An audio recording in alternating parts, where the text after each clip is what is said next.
Começa agora o podcast Agro e Prosa com o jornalista Divino Ronaldo. Esse podcast tem por objetivo falar do agronegócio de um jeito descontraído, fácil e descomplicado.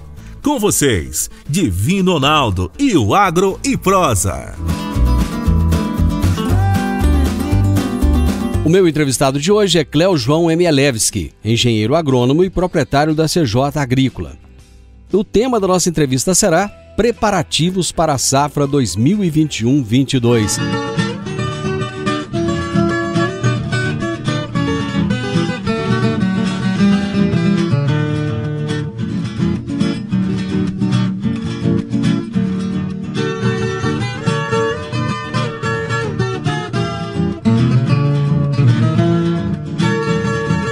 Cléo João, mais uma vez, muito obrigado pela sua presença aqui no programa.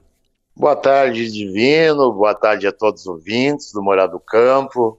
É com grande satisfação, né, Divino, que a gente fala com você, uma pessoa que criou esse programa praticamente e está sendo ouvido aos quatro ventos, aí, aos quatro cantos, vamos falar assim, né, da nossa região, com grandes entrevistados, personalidades. É um programa que eu tenho ouvido quando posso, né, e tenho gostado das pessoas, né, que vão até aí. E falar em grandes personalidades, eu vou até revelar isso aqui em primeira mão agora.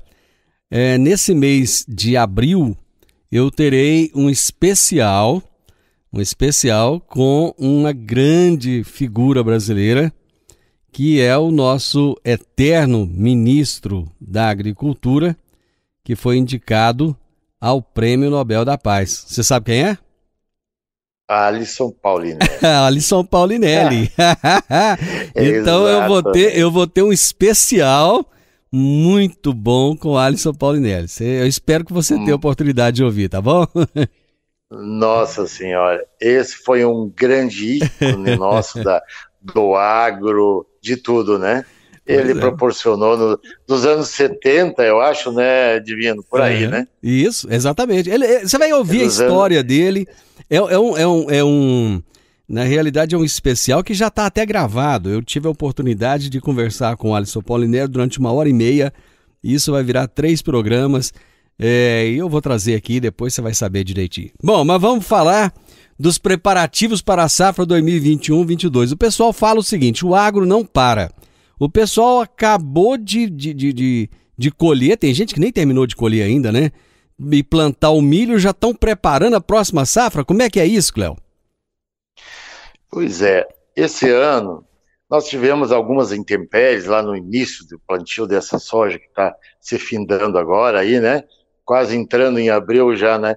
Então, assim, e ainda falta de chuva no início, depois no meio nós tivemos uma outra falta de chuva, e depois na colheita, chuvas, né?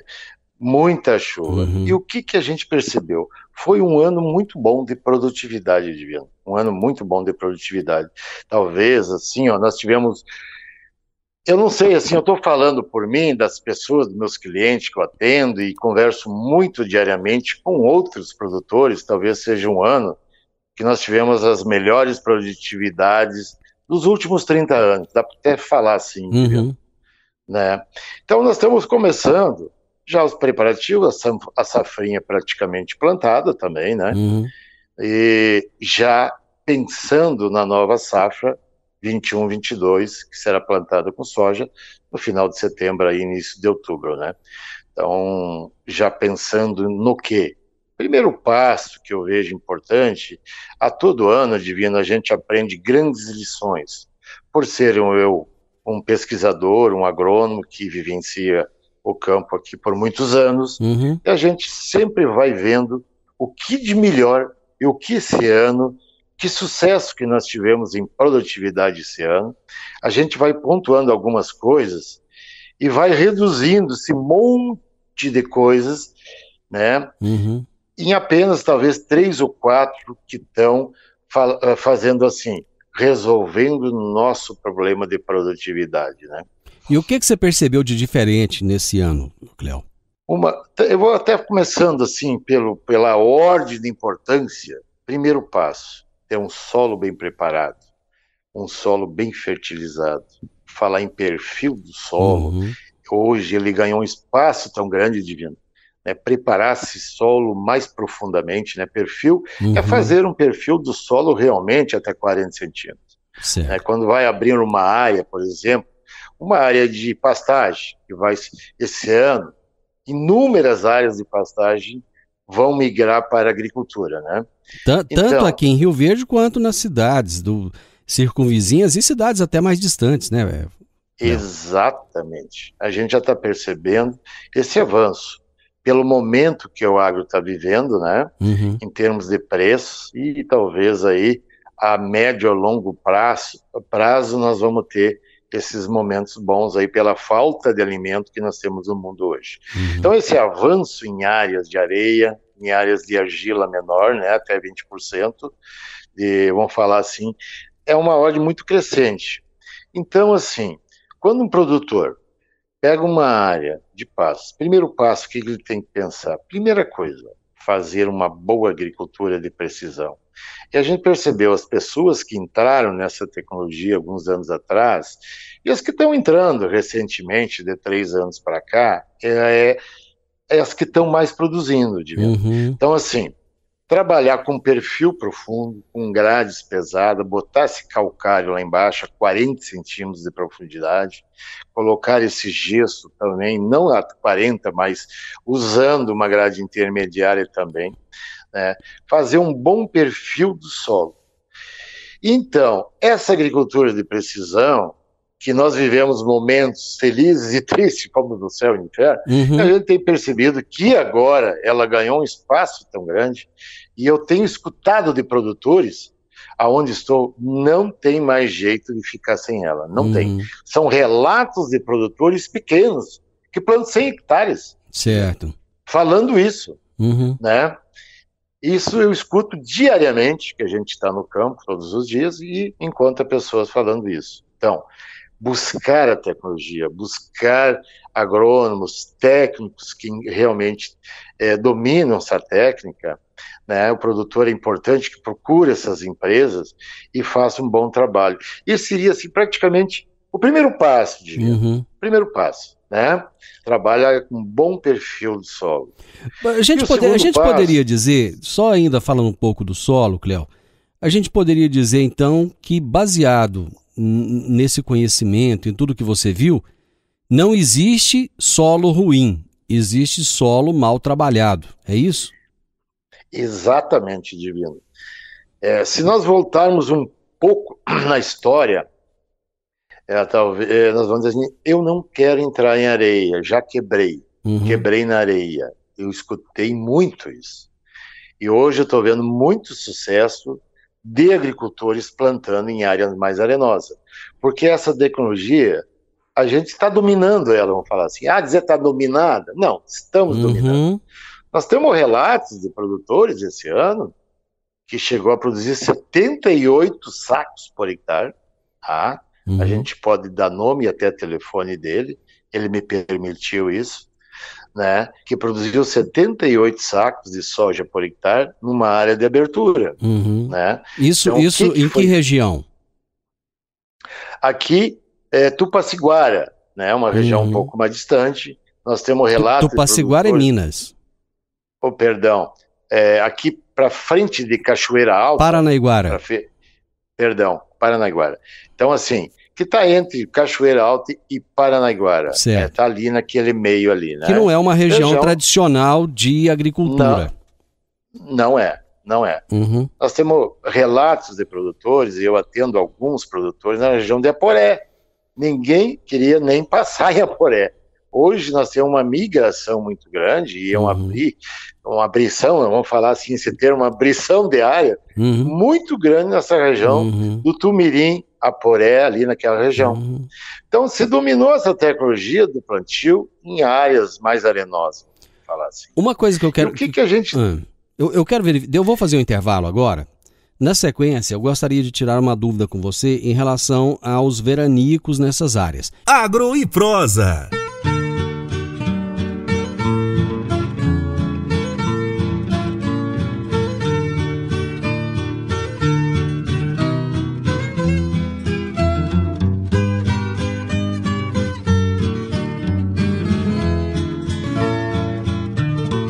Eu deixei uma questão, Cléo, antes do intervalo, que foi o seguinte: quando a gente parte para as regiões ali de Aparecida do Rio Doce, essas regiões de areia que você está falando aí, acontece muito veranico. Não tem a mesma intensidade de chuvas que tem, por exemplo, Rio Verde, Montevidéu, por exemplo. Como tratar essa questão? Bom, o veranico realmente nessas regiões, a gente assim, faz safra e safrinha, talvez, não, mas fazer uma boa de uma safra com soja, um preparo muito bom, uma alta tecnologia. Se der para fazer safrinha, que a chuva começa um pouco mais tarde e termina mais cedo nessas regiões. É muito conhecido isso aí, né? Então, assim, voltando, talvez dá para fazer safrinha, talvez não. O que acontece? Muitos produtores aqui da nossa região plantam aqui e depois levam o seu maquinário para plantar lá, que talvez seja no mês de novembro em diante, o plantio nessas regiões aí. Então, às vezes, acontece muito isso. Tem uma transferência de máquinas para lá, então ele planta aqui e depois planta lá, né? Então, equaliza isso aí. E outra coisa importante, Divino, até falar um pouquinho assim de calagem. Houve uma mudança bastante drástica em calagem. Nós falávamos antigamente, vamos abrir uma área de primeiro ano ali, vamos trabalhar com 4, 5 toneladas de calcário e tal, se falava muito isso. Então houve uma mudança, hoje nós estamos trabalhando com 10 toneladas até 12 toneladas, e alguns produtores já estão trabalhando até com 15 toneladas por hectare em abertura de área. Bom, o que fez essa mudança, Cléo? Então, assim, quando você vai abrir uma área, principalmente numa área de abertura, que nunca recebeu qualquer fertilizante, lá você vai ter o teu cálcio 0,8 centimol por decímetro cúbico, o teu magnésio 0,2 centimol, né? O teu pH 4. E são números que realmente acontecem nessas áreas. A tua saturação dessas bases, que a gente chama o V%, está em torno de 15%. Então, assim, o que a gente começou a fazer esse investimento em calagem para esse cálcio, esse magnésio e essa saturação de base subir rapidamente, e ele já no primeiro ano ter uma produtividade a mais de 60 sacas.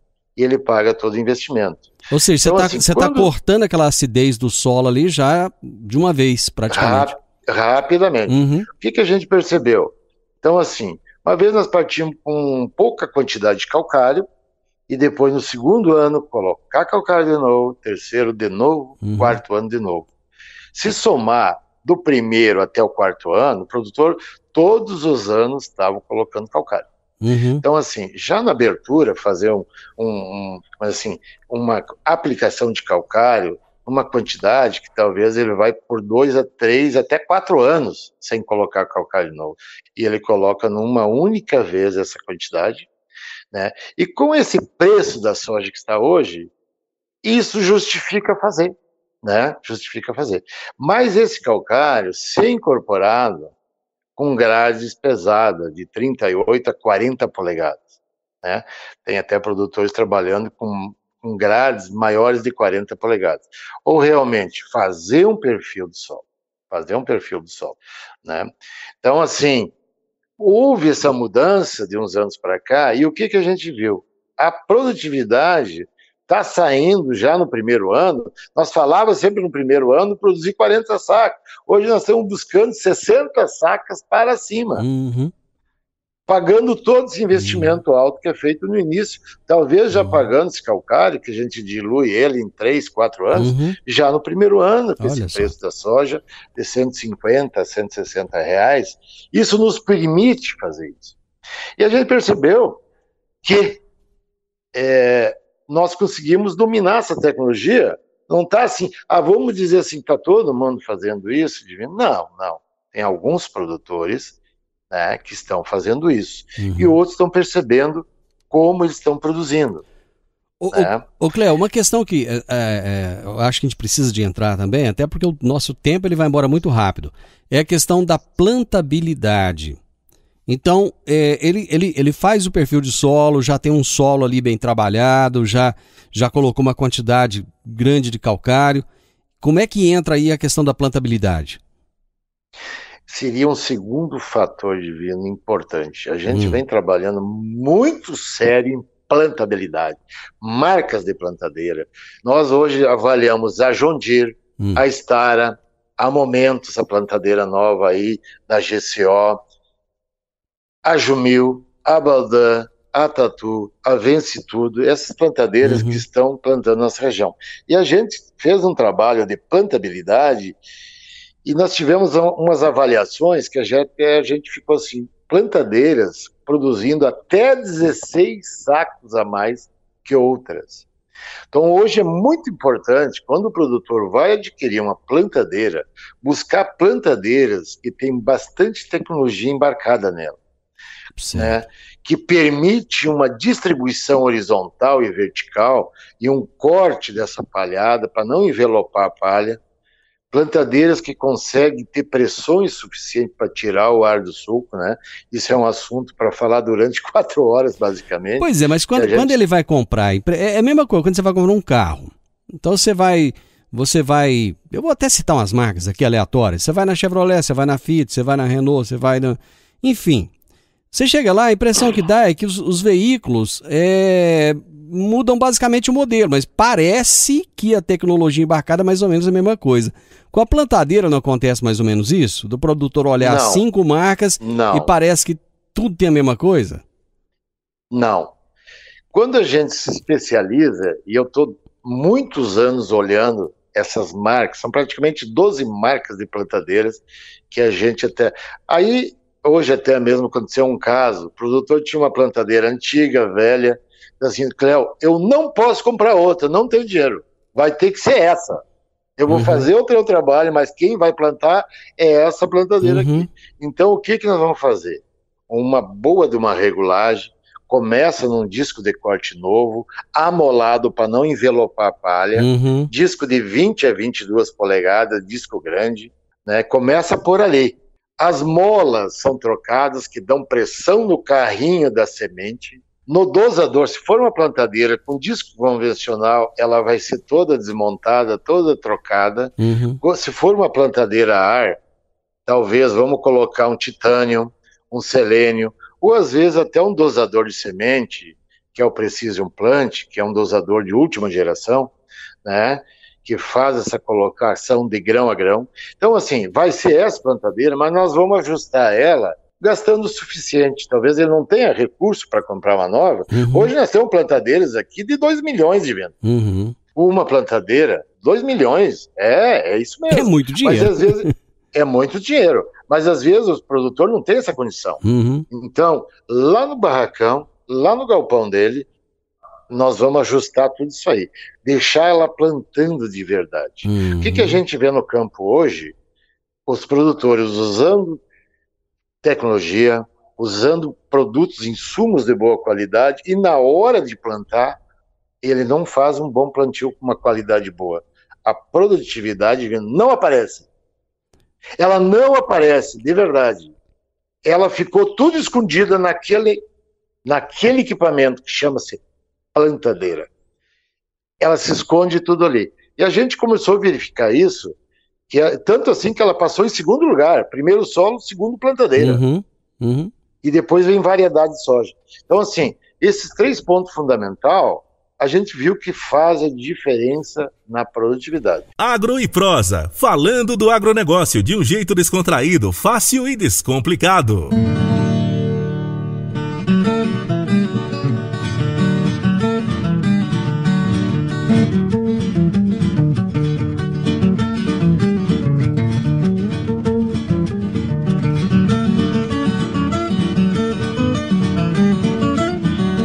O que o produtor deve observar na hora de escolher a variedade que ele vai utilizar? Divino, nós assim, estamos passando por um momento, as empresas que colocam no mercado, hoje tem várias empresas multinacionais, todas entraram em semente, que é um nicho de mercado muito bom. E elas, hoje, para fazer uma variedade de soja, ela demora, para entrar no mercado, se ela é comercial, são 10 anos, e eles estão cortando isso. E a gente está percebendo que as variedades de soja, quando a gente faz esse lado a lado, que a gente chama, né? Então, em muitos locais de pesquisa é feito esse lado a lado, chega a se colocar 40 variedades de soja, uma ao lado da outra, plantada no mesmo dia. E a tecnologia feita em todos é a mesma. Sendo que variedades chega a produzir 50, 60, 70, 80, 90 sacas a mais do que outra no mesmo espaço físico. Então é muito importante para o produtor saber escolher a variedade para colocar naquele lugarzinho. Nós até estamos fazendo um serviço dentro da CJ Agrícola, depois que chegou as análises de solo, qual a variedade que vai ser mais responsiva para aquele talhão. Interessante. Olha onde está chegando as coisas. Interessante. Para aquele talhão, olhando. Bom, vai ser a Bônus, vai ser a Olimpo, vai ser a 7375 da Domário, vai ser a 6869, estou citando algumas, a Poré, Maracaí, a Foco, algumas plantadeiras algumas variedades que estão fazendo bastante sucesso, e a gente elaborou uma lista de 15 variedades que foram as que mais produziram no estado de Goiás, até para indicar para os produtores. E a gente tem visto assim, ó, que às vezes o produtor, nossa, variedade choveu muito esse ano, ela derreteu na chuva. Olha só, tem variedades quando chove muito, como nós tivemos um período esses dias atrás na colheita, que choveu 10 dias sem parar. Isso.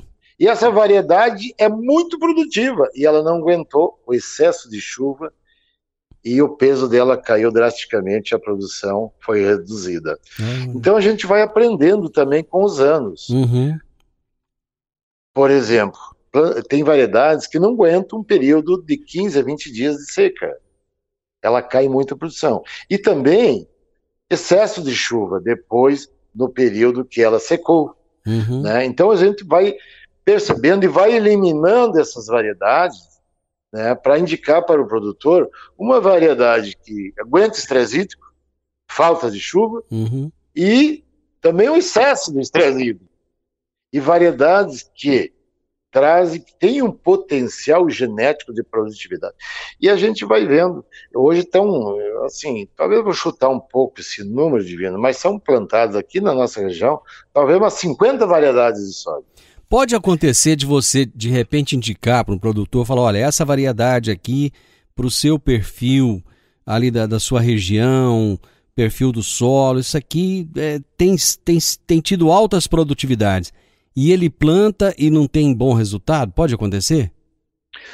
Pode acontecer, né? Pode acontecer. Mas assim, eu tenho pegado, assim, quando eu vou indicar uma variedade para um cliente nosso da CJ Agrícola, eu espero ela vir para o mercado pelo menos com 2 anos já, com plantio já em grande escala. No ano de lançamento, eu sou meio temeroso, né? Eu espero muitos produtores plantar em áreas maiores para depois, porque o que a gente vê? Às vezes foi muito bem ali no Rio Preto, não foi bem lá na Ponte de Pedra, no Planalto, ou lá em Bom Jesus, ou lá em Aporé, ou ali em Quirinópolis. Então, assim, como a gente trabalha com produtores em várias regiões do estado, a gente tem que ter uma firmeza. Por exemplo, lá na região de Aporé, aqui no Montevidéu, será que a mesma variedade é para as duas regiões? Não, não é. Então tem que saber o técnico, para aquela região lá, qual a variedade que se adapta mais naquela altitude, naquela altitude, naquele tipo de solo, né? Então é muito importante que o técnico, o agrônomo, né, olhe muito isso, aonde está localizado o cliente dele, até para indicar as variedades.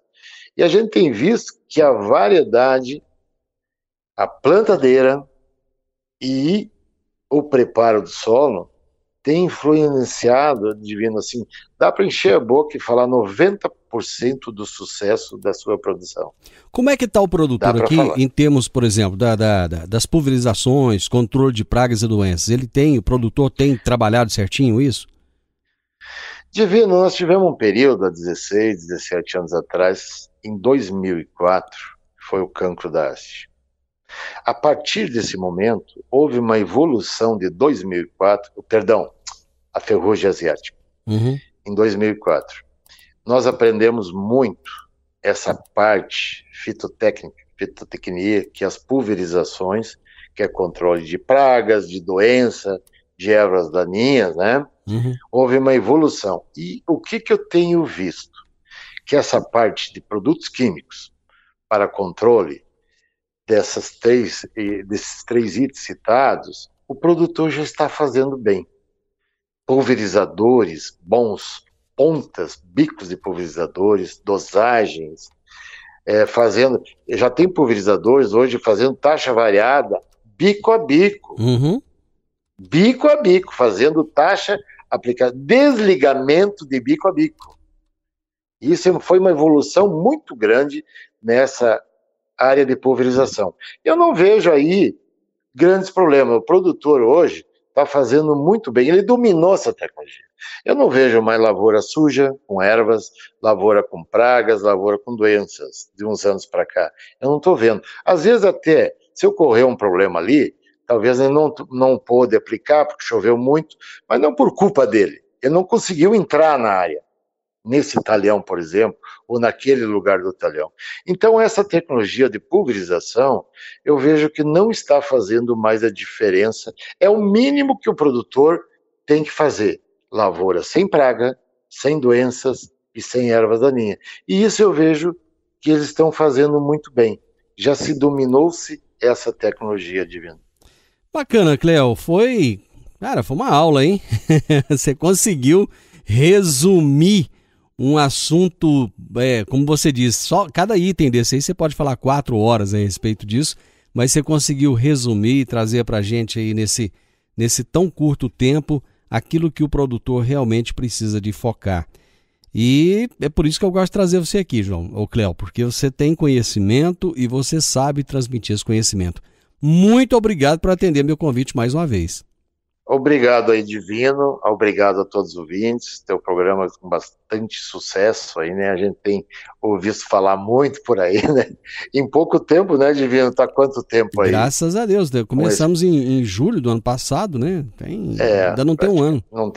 Não tem um ano, né, esse sucesso da sua pessoa também, né, esse carisma que você tem, até de entrevistar a gente, né, com coisa, você conduz assim de uma maneira muito bacana, deixa a gente até muito à vontade, né, Divino? É porque na realidade não é uma entrevista, é uma prosa. Exato, realmente. E um abraço a todos os agricultores, a todos aqueles que também não são agricultores, que gostam de ouvir, às vezes até de aprender alguma coisa referente ao agro, né? Então, um grande abraço do fundo do coração a todos vocês. Você ouviu o podcast Agro e Prosa. Se gostou, compartilhe, recomende e nos siga nas diferentes plataformas de podcast.